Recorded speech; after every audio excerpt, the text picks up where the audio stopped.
It was a scorching summer afternoon when a small, barefoot girl stood on the roadside clutching the handles of a rusty bicycle twice her size. Her eyes were filled with tears she was trying so hard to hide, her voice trembling as she said, "Please, sir, buy my bike. Mommy hasn't eaten in 2 days." The roar of the biker's engines suddenly died down, and what happened in the next few minutes would change not only the little girl's life, but also the hearts of the men who had once believed they'd lost theirs. The sound of engines echoed through the narrow streets of the small town. A group of 6 bikers, leather jackets, tattoos, and tough faces, sped down the road, their laughter mixing with the thunder of their motorcycles. They were known as the Iron Wolves, a brotherhood of men who lived life on the edge. Their leader, Rafe, was a man in his mid-30s, broad-shouldered, bearded, with eyes that had seen too much and cared too little. They had just left a roadside diner, heading out for their weekend ride when Rafe spotted her. A small girl, no more than 9, was standing beside a broken fence with a faded bicycle. Her dress was torn, her hair messy, and her feet were covered in dust. But what made Rafe slow his bike wasn't her appearance. It was her eyes. They were full of desperation, the kind that hits you like a punch to the gut.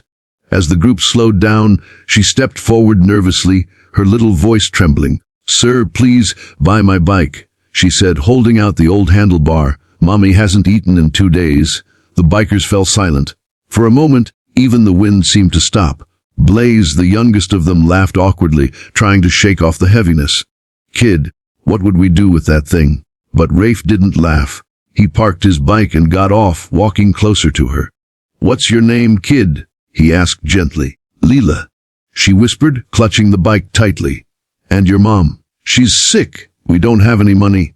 I tried to sell my bike, but no one wanted it." Her voice cracked, and she bit her lip to stop herself from crying. Rafe looked at the bike.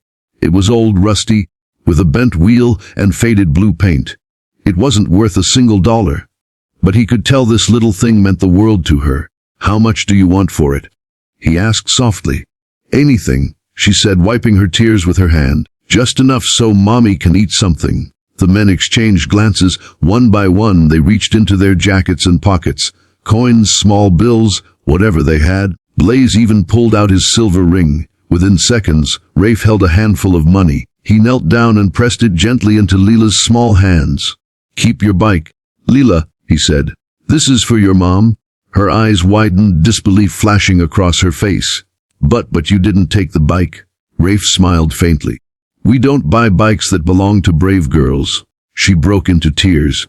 The kind of tears that carry both relief and heartbreak. She kept saying thank you again and again, her tiny hands shaking as she held the money. Before leaving, Rafe asked, "Where do you live, Leela?" She pointed down a narrow alley toward a row of half-broken houses. "Over there, the one with the blue curtain." Rafe nodded silently and started his bike. But as they drove away, he couldn't shake the image of that little girl from his mind. The way she had stood there, trembling, trying to be strong, it reminded him of someone he once knew, someone he had lost. That night, he couldn't sleep. The roar of engines couldn't drown the echo of her voice. "Mommy hasn't eaten in 2 days."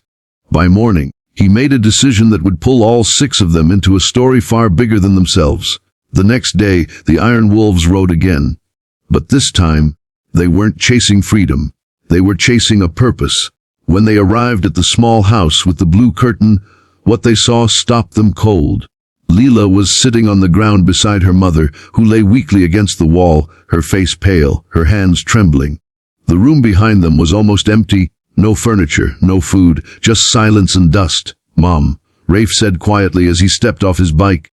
"We met your daughter yesterday. She's a brave one." The woman looked up weakly, her eyes full of both pride and shame. "I'm sorry she bothered you, sir." "She shouldn't have. She didn't bother anyone," Rafe interrupted. "She reminded us what real strength looks like." The woman smiled faintly and looked at Leela, who was standing beside her, still clutching her old bike like a treasure. As the men entered, they realized something was terribly wrong. The walls were cracked, the roof leaked, and the kitchen shelves were bare. There wasn't a single thing in the house except a small photograph. A man in a uniform, smiling proudly. "That's my husband," the woman whispered. "He was in the army. He passed away last year. Since then I've been trying to find work, but I got sick." Rafe's throat tightened. He knew that pain. He'd been a soldier once too, before the world turned its back on him and he turned to the road. The men looked at each other. Without a word, they got to work. One went to get groceries, another fixed the leaking roof, and Blaze, the youngest, cleaned the house while Leela watched in astonishment. When they returned, the table was filled with food. Rafe helped the woman sit up while Leela eagerly fed her mother the first spoon of warm soup. Tears rolled down both their faces. That day, the Iron Wolves became something more than bikers. They became protectors. They visited every week, bringing medicine, food, and supplies. Rafe helped Leela with her schoolwork, and Blaze fixed her bicycle until it looked new again. Slowly, laughter began to fill the small house. But Rafe wasn't done yet. One evening as they sat outside, Rafe asked, "Mom, what did you do before you got sick?" "I used to sew," she said softly. "Clothes, curtains, anything people needed." The next morning, the bikers rode into town again, not to fight, not to drink, but to change a life. They bought her a sewing machine, fabric, and all the tools she needed to start again. When they presented it to her, she broke down completely. "I don't know how to thank you," she whispered. Rafe smiled. "Just promise me one thing. When someone else needs help one day, you'll do the same." Sometimes it takes the smallest voice to awaken the biggest hearts.